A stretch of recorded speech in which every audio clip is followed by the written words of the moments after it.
আজকে জলপাইগুড়ি জেলা তৃণমূল কংগ্রেসের পক্ষ থেকে আপনাদেরকে এখানে একটি বিশেষ ঘোষণা বা বিশেষ কথা বলার জন্যই এখানে ডাকা হয়েছে। যেরকম আপনারা দেখেছেন এর আগেও রাজ্য তৃণমূল কংগ্রেসের কমিটির মাননীয় সভাপতির নির্দেশক্রমে এর আগেও জলপাইগুড়ি জেলায় আমাদের ডাবগ্রাম ফুলবাড়ি যে ব্লক, তার ব্লক সভাপতিকে যে বহিষ্কার, প্রাথমিক সদস্য পদ সহ তার বহিষ্কারের কথা যেমন জানানো হয়েছে, তেমনি ইতিমধ্যে আপনারা জানেন যে আমাদের ওই ব্লকেরই সহ সভাপতি গৌতম গোস্বামী তিনিও এই মাননীয় মুখ্যমন্ত্রীর নির্দেশক্রমে যে বেআইনি জমি দখল বিভিন্ন বিষয় নিয়ে যে প্রক্রিয়া শুরু হয়েছে প্রশাসনের পক্ষ থেকে, সেই একই সূত্র ধরে তিনিও এখন পুলিশের হেফাজতে রয়েছেন।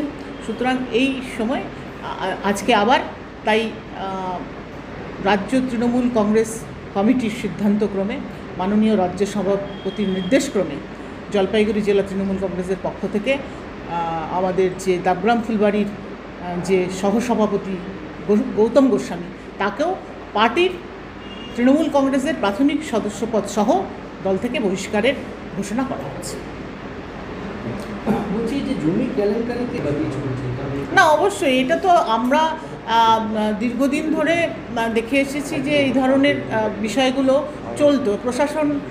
প্রশাসনকে একাধিক সময়ে অ্যাজ এ জনপ্রতিনিধি হিসাবে, মামাটি মানুষের সরকারের একজন জনপ্রতিনিধি হিসাবে মানে বিগত দিনেও আমরা এই বিষয় নিয়ে অনেকবার জানিয়েছি। এইবারে মাননীয় মুখ্যমন্ত্রীর নির্দেশক্রমে যে প্রশাসনিক যে তৎপরতা শুরু হচ্ছে, জেলা তৃণমূল কংগ্রেসের পক্ষ থেকে আমি এটাতে মানে ধন্যবাদ জানাবো আমাদের জলপাইগুড়ি জেলা শাসক সহ যে জেলা টিম রয়েছে, যারা ভূমি দপ্তরের যারা রয়েছে, যে এখানে এতদিন যেগুলো হওয়া দরকার ছিল সেটা এখন সঠিকভাবে হচ্ছে।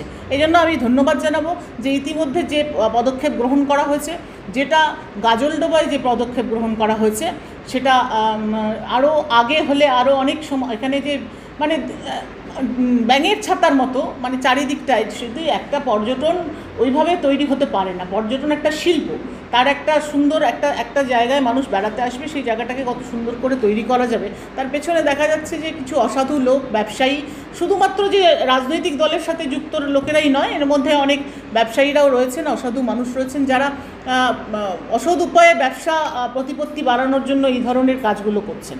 তো সেইখানে এটা হয়েছে। তার সাথে সাথে গতকাল আপনারা জানেন যে আমি এটা জেলা শাসককে এটাও জানিয়েছিলাম যে শুধুমাত্র গাজলডোবা নয়, এইরকম পর্যটন ক্ষেত্র যেগুলো লাটাগুড়ি মানে আমাদের মাল ব্লক এবং ক্রান্তি ব্লক বা মেটেলি ব্লক, যে ডুয়ার্স এলাকাতেও কি বহু মানে যে রিসর্টগুলো তৈরি হয়েছিল বাম আমল থেকে, যেগুলো তৈরি হয়েছিল, এটা তো শুরুটা হয়েছিল ডুয়ার্সের ট্যুরিজমের 94-95-তে। 94-95 তখন কিন্তু আমাদের সরকার ছিল না। সেই সময় যার সেখান থেকে পর্যটন ব্যবসা যখন শুরু হয়েছিল একটা প্রক্রিয়া চলে আসছে, কিন্তু আস্তে আস্তে এমন জায়গায় চলে গেছে যে এখন মানে বিভিন্ন জায়গায় এই রিসর্টের সংখ্যা যেমন বেড়েছে এবং দেখা যাচ্ছে যে কোনো রকম প্রশাসনের তোয়াক্কা না করে, মানে প্রশাসনকে বুড়ো আঙুল দেখিয়ে আইনের তোয়াক্কা না করে, মানে তারা মানে অনেক রিসর্ট বেআইনিভাবে গড়ে উঠেছে, যেটা এইভাবে তো কেউ কোনো মানে ব্যবসা এইভাবে, যেটা পর্যটন ব্যবসা এইভাবে চলতে পারে না। তো এই জন্য দীর্ঘদিন ধরে বলা হয়েছিল। আমি নিজে মাল পঞ্চায়েত সমিতিতে যখন ছিলাম সেই সময় সেখানকার মাল মহকুমা শাসককেও এই বিষয়ে অভিযোগ জানিয়েছিলাম, কিন্তু সেই রকম তৎপরতা দেখা যায়নি। তবে আজকে আমরা খুশি যে একমাত্র মাননীয় মুখ্যমন্ত্রী মমতা বন্দ্যোপাধ্যায়, যার নাম মমতা বন্দ্যোপাধ্যায়, তিনি এরকম পদক্ষেপ গ্রহণ করতে পারেন, যেটা দৃষ্টান্ত। এবং আমার মনে হয় এটা ভারতবর্ষের মধ্যে দৃষ্টান্ত যে একটা রাজনৈতিক দল তৃণমূল কংগ্রেস, যেখানে তাদের সে যত বড় নেতা হোক আর যেই হোক না কেন, তারা যদি এই সংক্রান্ত বিষয়ে জড়িত থাকে, একমাত্র আমাদের যিনি সর্বোচ্চ দলনেত্রী, যিনি মাননীয় মুখ্যমন্ত্রী হিসেবে এই পদক্ষেপ গ্রহণ করেছেন, যে তাদের একেবারে আইনি পদ্ধতিতে তাদেরও কিন্তু রেয়াত দেওয়া হচ্ছে না।